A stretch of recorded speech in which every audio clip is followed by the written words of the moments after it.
So here we go, The Hylomorphism of Aquinas and Contemporary Metaphysics by Gyula Klima. I'm a professor of philosophy at Fordham University in New York City. And this lecture is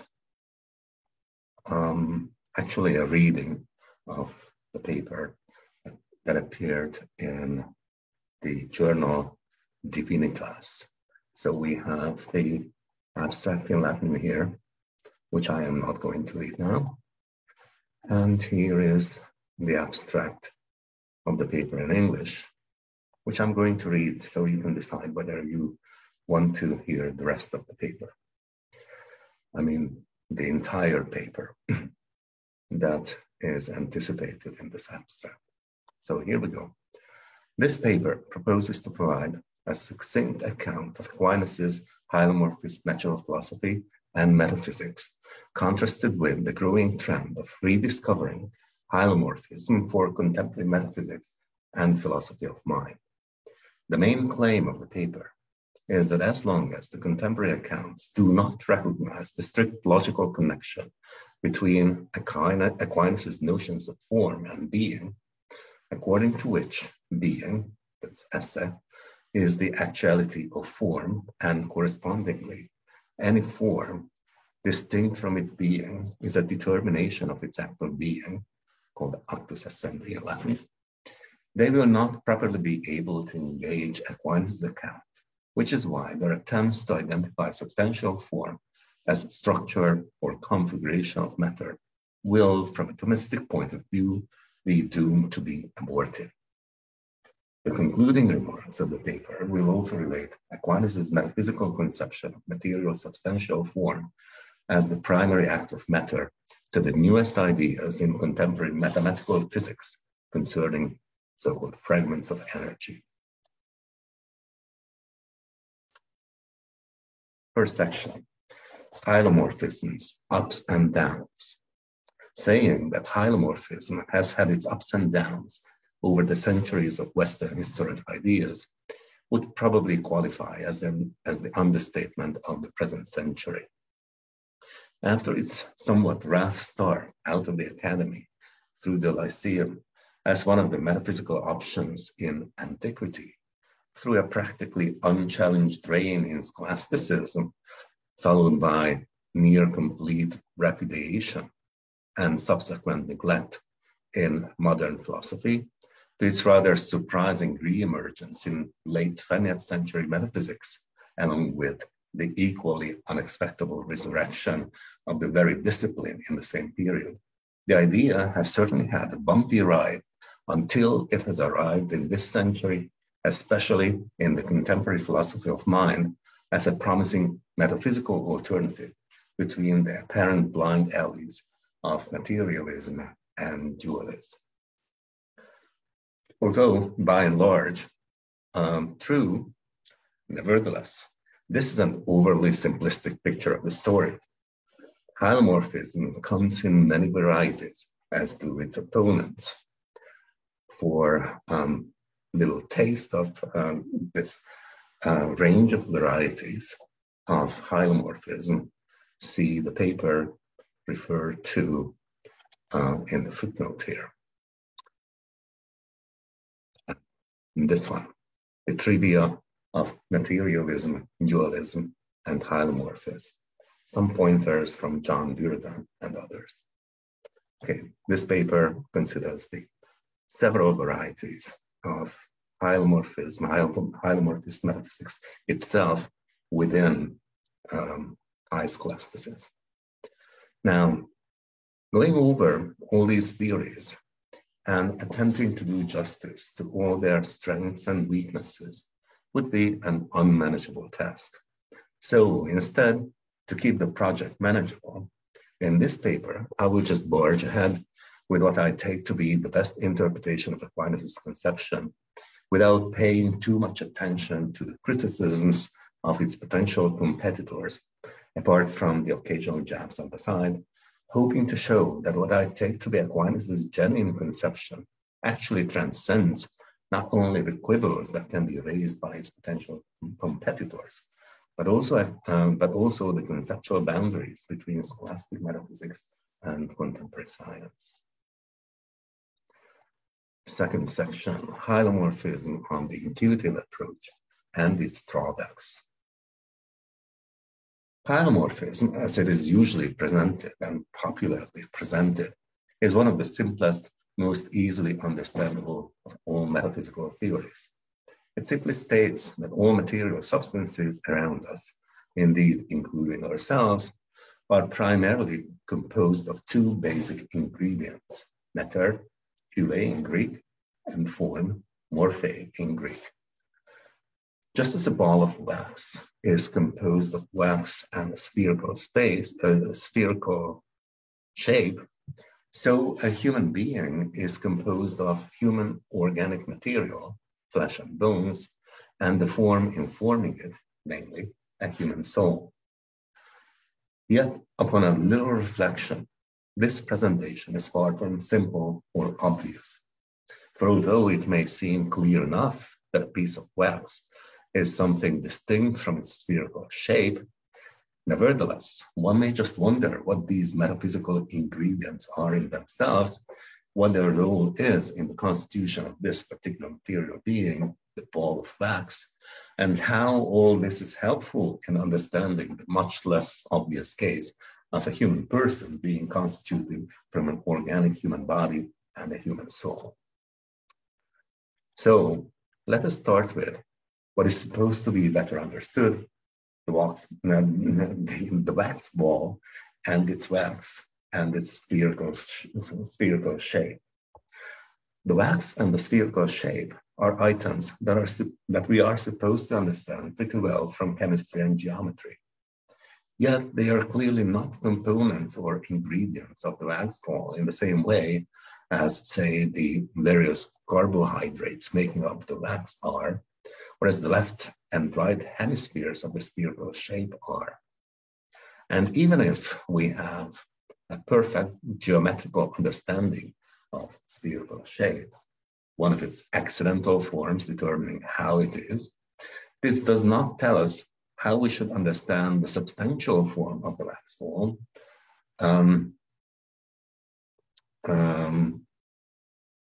namely what this wax ball is supposed to have, that is the form determining what kind of entity it is, unless we proceed intuitively by some sort of analogy.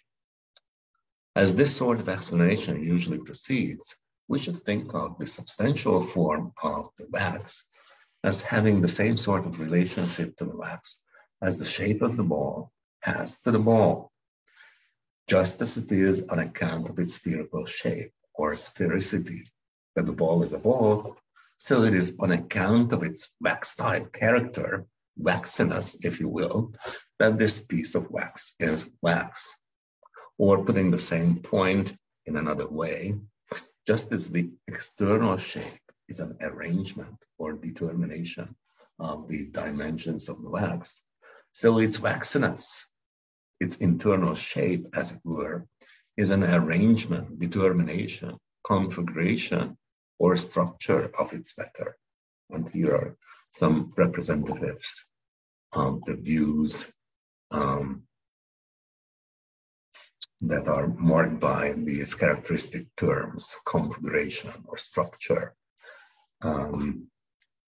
as being the explications of the notion of form as it functions in hylomorphist metaphysics. On the basis of this line of thought, then, it is still relatively easy to arrive at the idea that the substantial form of this piece of wax, which makes it wax, just as its shape makes it a ball, is just this, the configuration or structure of the matter of the wax. And indeed, this even seems to be borne out by what we are supposed to know about what makes a substance into wax from modern chemistry. It is just the arrangement of the atoms and molecules making it up. Well, no matter how intuitive, relatively easy, and widespread this type of introduction of the notions of matter and form are, it has some serious problems, especially as intended explanations or interpretations of Aquinas' version of hylomorphist metaphysics. First, and most obviously, if we identify substantial form in general with the structure of matter in general, then this identification ab ovo, from the get-go, from the start, excludes the possibility of subsistent forms, that is, forms that do not inform matter, such as are angels or separate intellective souls, according to Aquinas. In the second place, if we are making this identification, it is not clear enough at what level of the organization of matter we are supposed to be making it. In the previous example, we were talking about atoms and molecules, but even molecules are not mere congeries of their atoms. Just think of how violently atomic hydrogen reacts with atomic oxygen, and how oxygen peacefully coexists with hydrogen in water or the carbohydrates making up the wax, let alone congeries of their subatomic particles, not to mention higher levels of organization, especially in the case of living beings, having their chemical structures organized into organized cells, living tissues, and organs, making up the entire living organism. Just which of these clearly distinguishable levels of organization of matter would count as the structure, which is the substantial form of the thing? Or are they all several substantial forms of the same thing? Perhaps medieval pluralists, mostly Augustinians, would probably be happy with this answer, even if they would have distinguished the plurality of their substantial forms on different grounds. But Aquinas, the strict Unitarian concerning substantial forms he is, would certainly not have it. On the other hand, in the third place, if a contemporary metaphysician were to bite the bullet and say that there is only one substantial form in a given material substance, and that it should be not just any arbitrary organizational level of matter, but the most basic one, then the problem is that we just don't know what it is, what that most basic level of organization of matter is, unless we pretend that quantum mechanics or even string theory, as we know it is already the theory of everything, which sane physicists would deny. Whereas in order to be able to identify what we're talking about, we certainly ought to know it. But in the fourth place, no matter what sort of structure or configuration of matter we were to identify as the sole substantial form of a material substance, it should be clear enough that as long as it is identified as just any sort of spatio-temporal structure, it could not really count as a substantial form as far as Aquinas is concerned.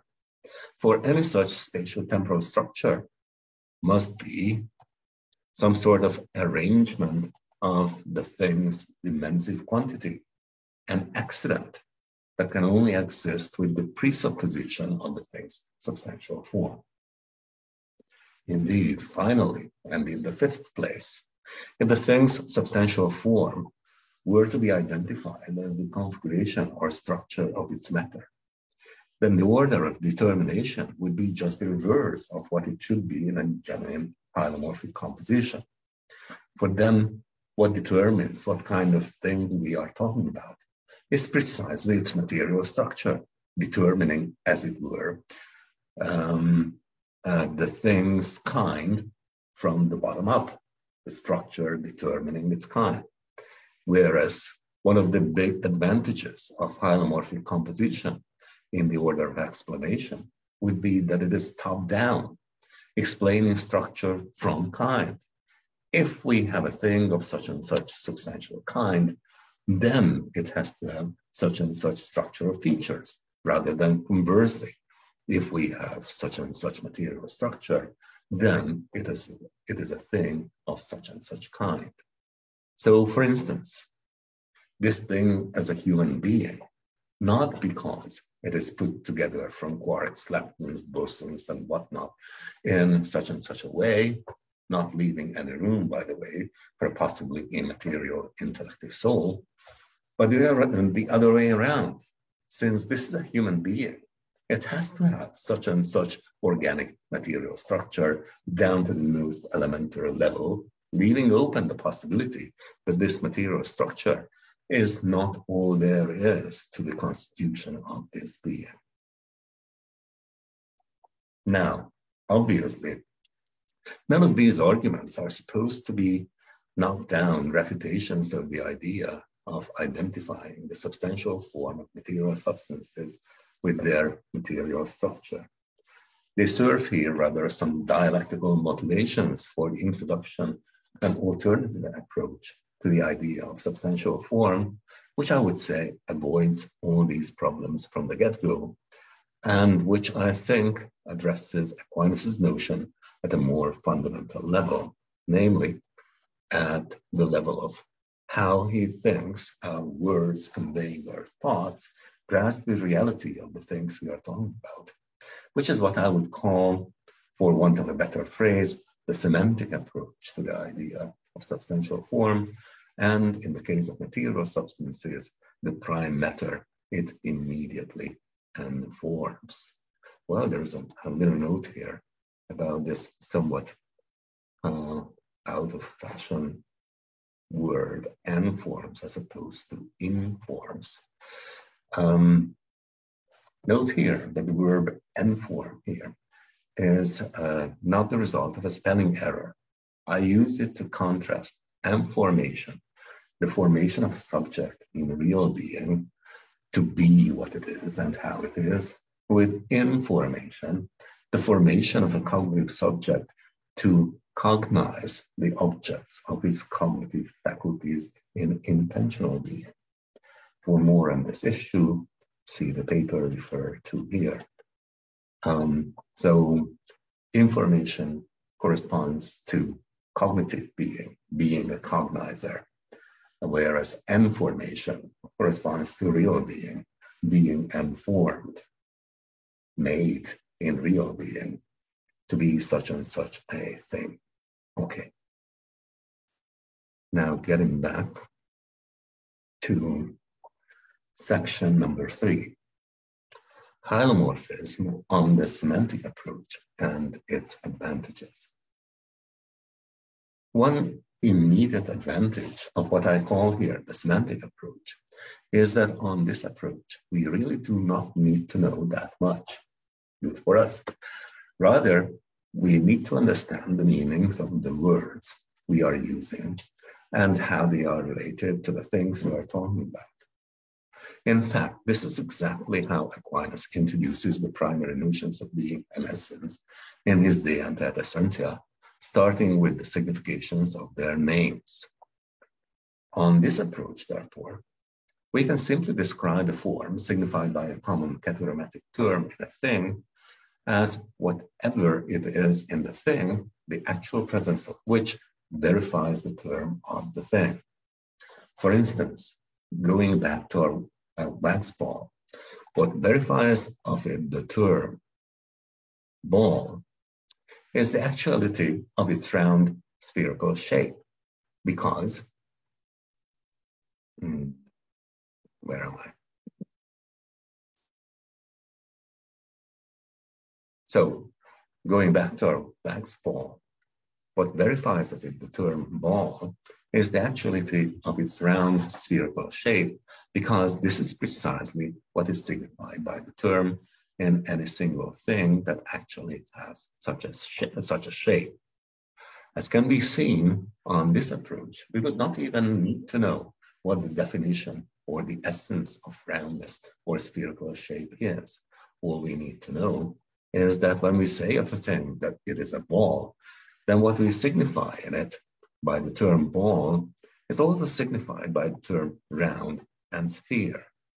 It is only after considering what sort of a thing a round thing is, as such, is that we would say that it is a three-dimensional object whose outermost points are more or less equidistant from a given point.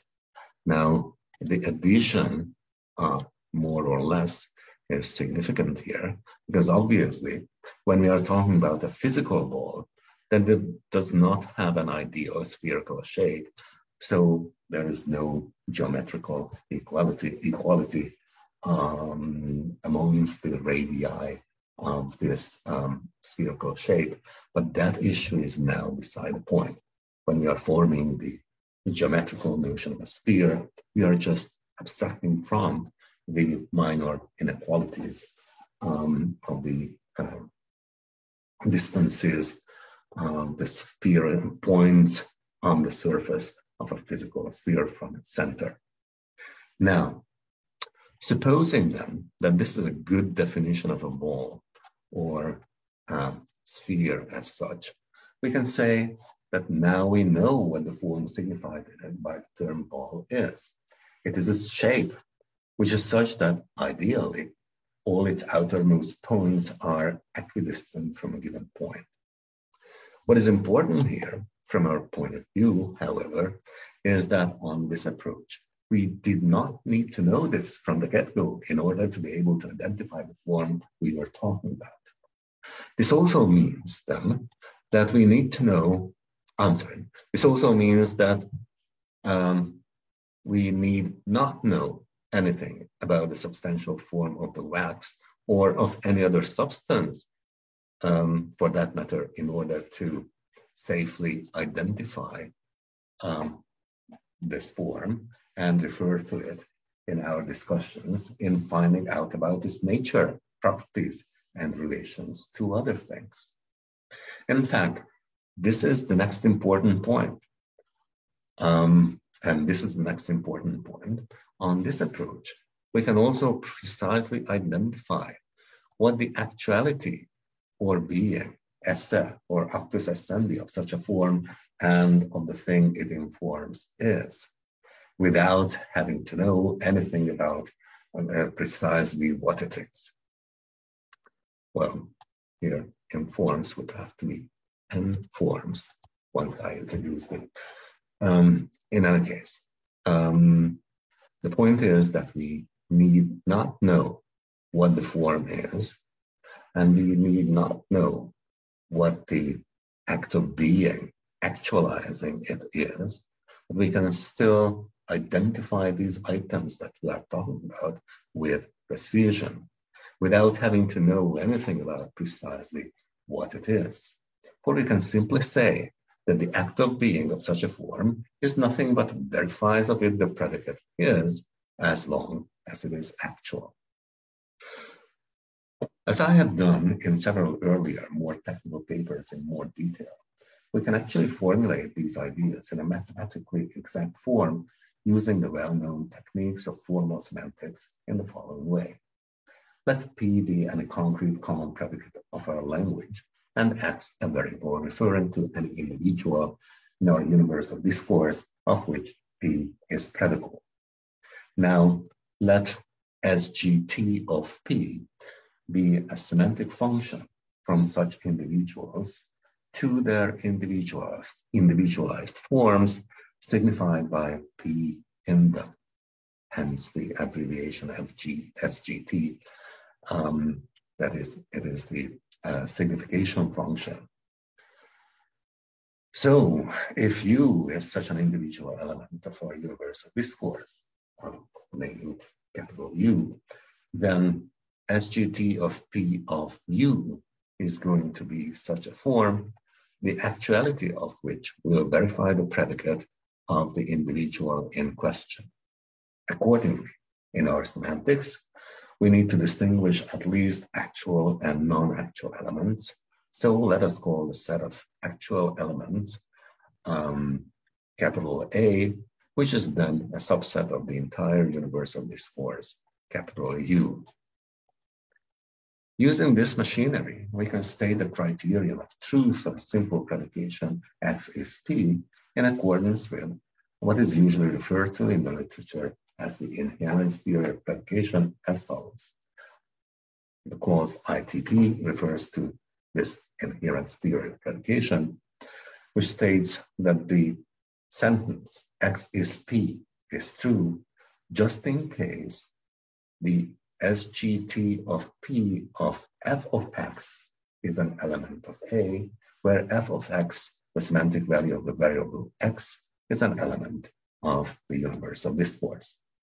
So for instance, the sentence, this is wax, is true just in case the individual referred to by the pronoun this has the form signified in it by the predicate wax. In actuality, whatever that form is, that is the significant of the term wax in the individual pointed to by the pronoun this is actual. Okay, is one of the elements of this actual part of the universe of discourse that we marked out earlier, setting up the semantics. So, for instance, we have this particular example. This is wax is true, fine. And now, if we take is as a distinguished predicate, the semantic function of which is precisely to signify this actuality, then we can have the following analog of the above formulated principle.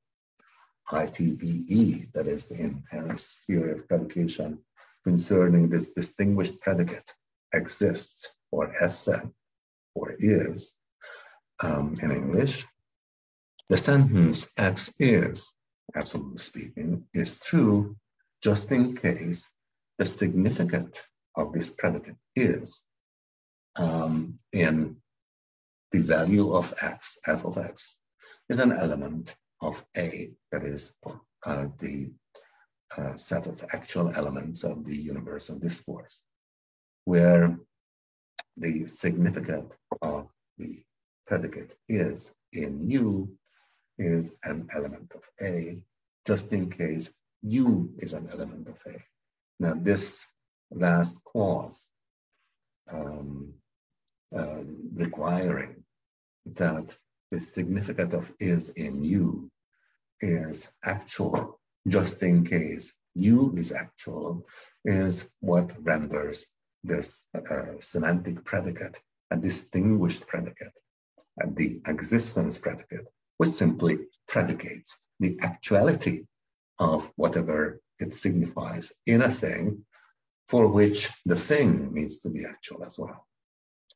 Okay, because the thing's actuality is nothing but the actuality of its being.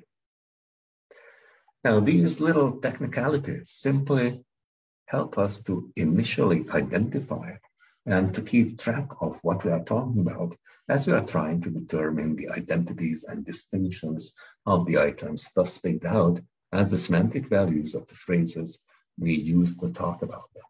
So, for instance, using this approach and saying that the substantial forms of things are picked out by their substantial predicates, where the substantial predicates of the thing are just those that signify in it a form, the act of being of which is the same as the act of being of the thing itself, we can provide a very precise reconstruction of Aquinas's main argument for the unicity of substantial forms, again, without knowing much about what these items are in their own nature. So the important thing here in this sentence, there is just this cursorially introduced notion of a substantial predicate. I just want to repeat this for its significance. The substantial predicates of a thing are just those that signify in it a form, the act of being of which is the same as the act of being of the thing itself. Now we know what the act of being of the thing is.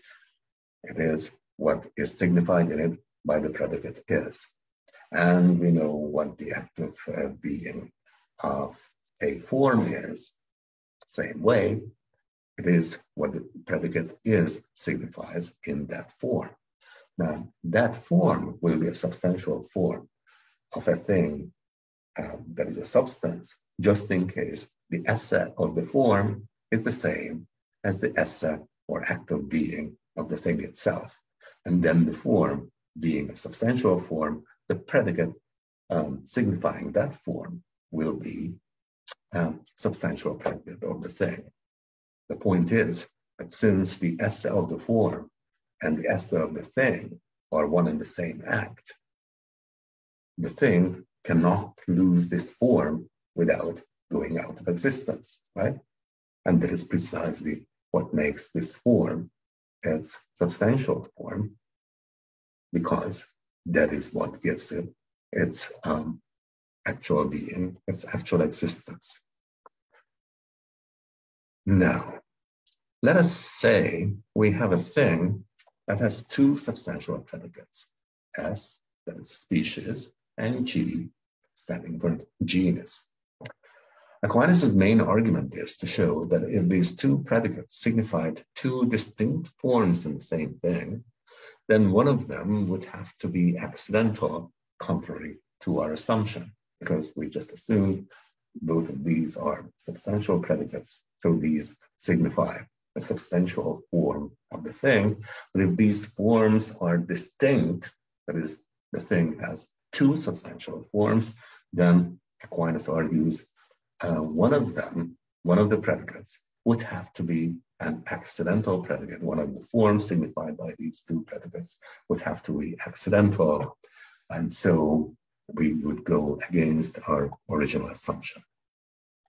Now, if the significant of S in U is a substantial form, then the significant of is in S in U is the same as the significant of is in U. That is, the esse of the thing, called U, is the same as the esse of the form, which is the significant of S in U, right?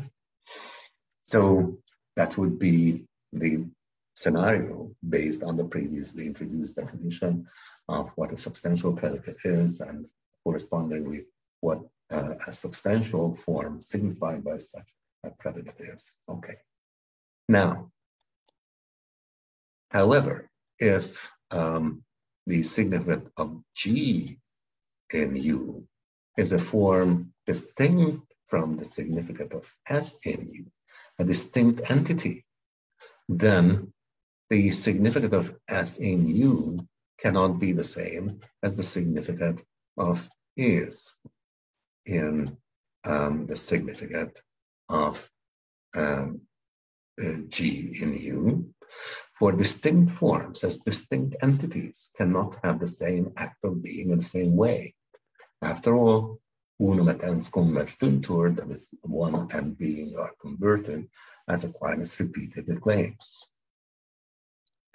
So, if these two forms, the form signified by S and the form signified by U, signified by G in U, are two distinct forms, then they are the determinations of two distinct acts of being.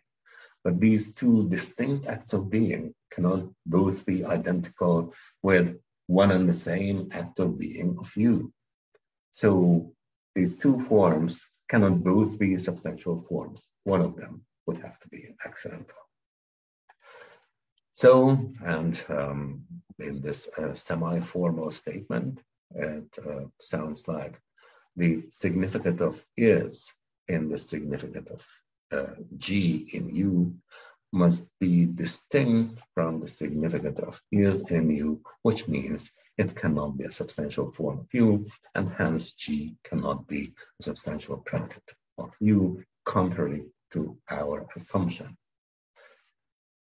So, having assumed our opponent's position, namely that the thing, the substance, has two distinct substantial forms, we managed to derive an absurdity, namely that one of these two substantial forms would have to be accidental. But no form can be both accidental and substantial at the same time.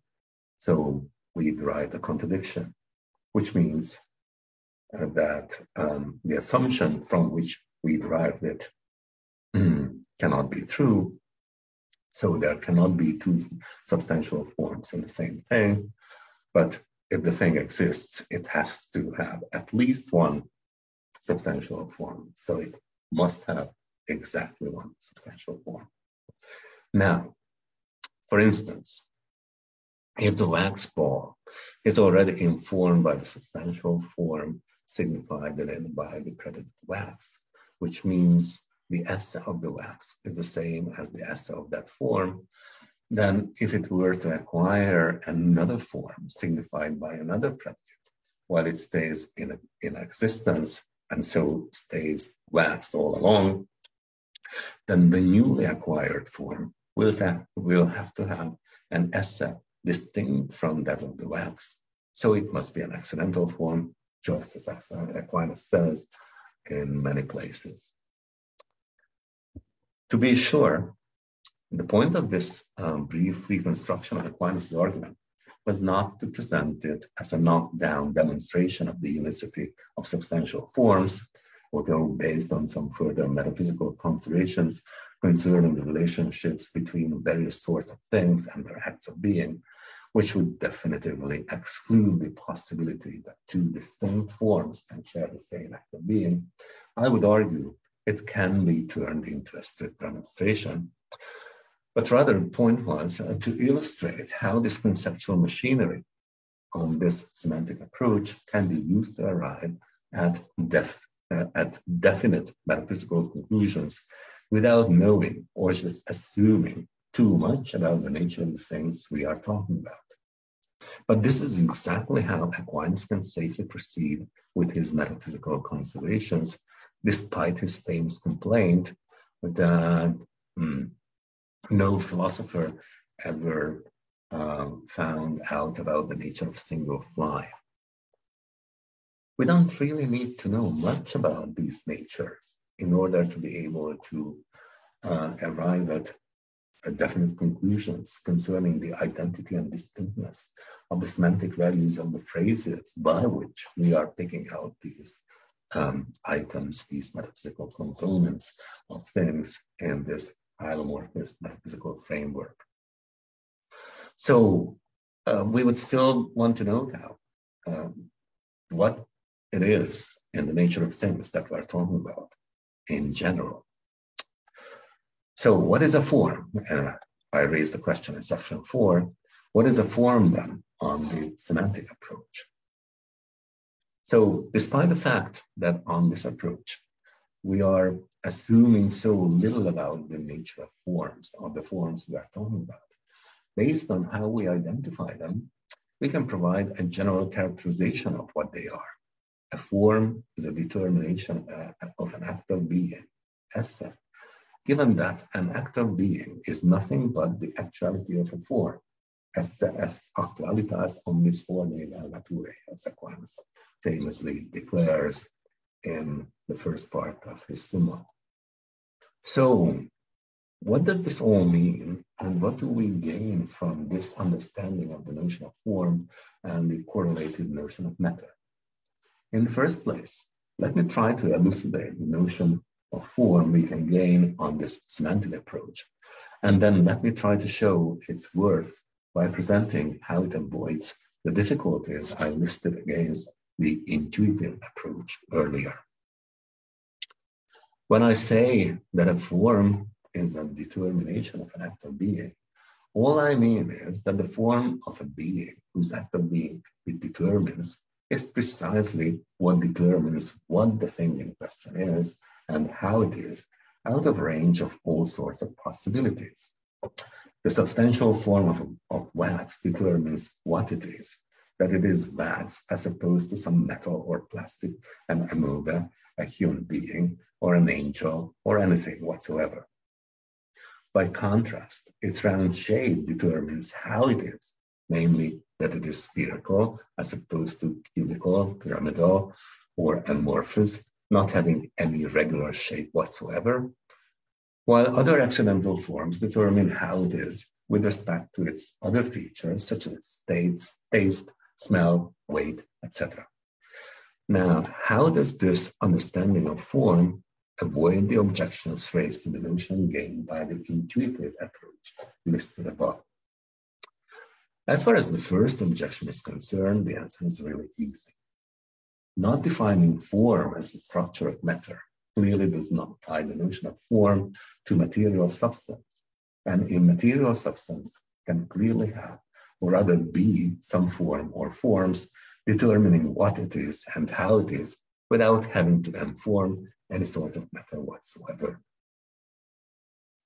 As for the second objection, since we are not identifying the substantial form of a thing with the organization of its matter, if it does have any, on any level from the get-go, the question is moot as to which level of organization matter we should, which level of organization of matter we should identify it with. Furthermore, as for the third objection, given this epistemic situation on this approach, we should really not worry about what the basic level of organization of matter is, even if we may actually have some better clues as to what it must be, as we shall see in the closing section of this discussion.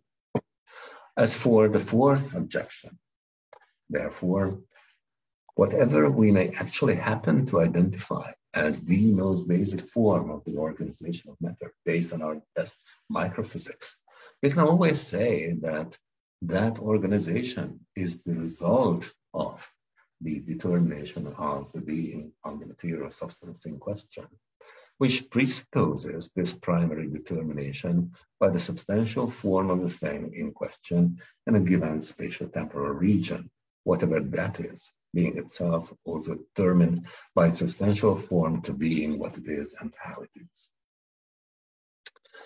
And so, finally, whenever we can carve out an individual material substance in space-time as a determinate individual, it will always have its being primarily determined by its substantial form, which in turn determines not only what it is, but also what sort of material structure it requires to realize this mode of being in this particular spatial-temporal location, which in its turn determines the individuality of this form serving as its principle of individuation. So I raised the question in the fifth section. How can we exploit these advantages in contemporary metaphysics? So assuming, perhaps against what several readers may think, that these answers provide sufficient motivation to pursue this semantic approach, one may still wonder how we might cash in on it if we do. So let me try to provide a few, hopefully sufficiently enticing illustrations. In general, what I take to be the greatest advantage of this approach is its ontologically and epistemically non-committal character. We need not assume much in our ontology, and we need not assume much about what we are supposed to know about it. To be sure, one may immediately counter the claim about ontological non-commitment by pointing out the enormous amount of semantic values this semantics commits us to. All significance of all predicates in all individuals, whether actual or merely potential, or perhaps even impossible. However, as I have pointed out in several of my earlier writings, the multiplication of semantic values does not have to amount to a multiplication of items in our ontology. The semantic values of several of our phrases may be identified as just one and the same item in our ontology, merely conceived and hence signified differently. And even several of the items we can conceive or signify may not add any genuinely real items to our ontology, because we simply have a number of items that could be relegated in the sphere of so-called beings of reason. But I don't want to go into that issue now. In fact, many of the great metaphysical questions of pre-alchemist scholastic philosophy, framed pretty much in the same semantic framework, were actually designed to find out which semantic values of which of our phrases were the same or distinct, or perhaps the same or distinct merely formally or modally or to some degree, and to which real categories of entities they belonged, if at all, or whether they would have to be deemed to be mere ensio rationis or objects in mere esse intentionale. For example, the issue of the unicity or plurality of substantial forms, as we could see earlier, is really just the issue of the sameness or distinctness of the significata of substantial predicates of material substances. The real distinction of the essence and existence of creatures and the identity thereof in God is again the question of the distinctness or identity of substantial predicates and the predicate is. But we can list here also the questions about the identity or distinctness of relations and their foundations, not to mention the theological questions about the identity of the distinct divine persons with the same indivisible divine essence, or the identity or distinctness of the being of the Son of God with the earthly life of Jesus Christ. I will certainly not even attempt to go into any of these issues in this paper. I merely broach them in order to illustrate the usefulness of this approach in our attempts even to try to understand the questions and the relevant arguments concerning these issues. Instead, in another attempt to get back to earth with this discussion, I will finally try to illustrate how this approach may have the best chance to keep up with the ever-changing visions of contemporary physics about what I alluded to as the basic level of the organization of matter. So here is my tentative section 6 about how hylomorphism on this semantic approach would be related to the ever-changing contemporary physics. If we further reflect on the general description of a real form, as opposed to a mere intention or being of reason provided above, namely that it is a determination of an act of real being, then we can perhaps draw out some implications of this idea that can bring the metaphysical idea of hylomorphic composition a little closer to the more concrete considerations of natural science. For the general characterization also allowed, as was desired, the existence of subsistent forms, when specified for the forms of material substances and combined with Aquinas' thesis of the unicity of substantial forms and his idea that the principle of individuation is designated matter, would yield the following characterization of a material substantial form. A material substantial form is the determination of the primary act of being of the matter that individualizes it here and now. On this description, the substantial form of a material substance, whether macroscopic or microscopic, will turn out to be the determination of that primary act of being, actus or energeia, or energy, which qualifies it as a real entity, one with causal efficacy that can be at work. That is the etymological root of this conception of energy, energeia, actus, to be at work, to be capable of performing work or actually performing work. Now, accordingly, the form is what, as it were, envelopes or carve out this fragment of energy, this actuality, this actus, which is a new major player in contemporary mathematical physics. Whether or not this identification is justified, so whether this act of being is this fragment of energy, and what carves out or determines this fragment is what would justifiably be identified as a form in hieromorphous metaphysics. So whether or not this identification is justified, at least it certainly seems more basic than configuration and structure, which presuppose this primary act. In any case, I would say that the final upshot of the foregoing considerations is that with a proper understanding of Aquinas' basic metaphysical ideas, as interpreted in terms of his own semantic ideas, rather than our own vague intuitions, we can safely hold on to his metaphysical principles even against the ever-changing landscape of our actual physics, just as generations of scholars have been able to do so even after the breakdown of much of Aristotelian physics. Thank you very much for your attention.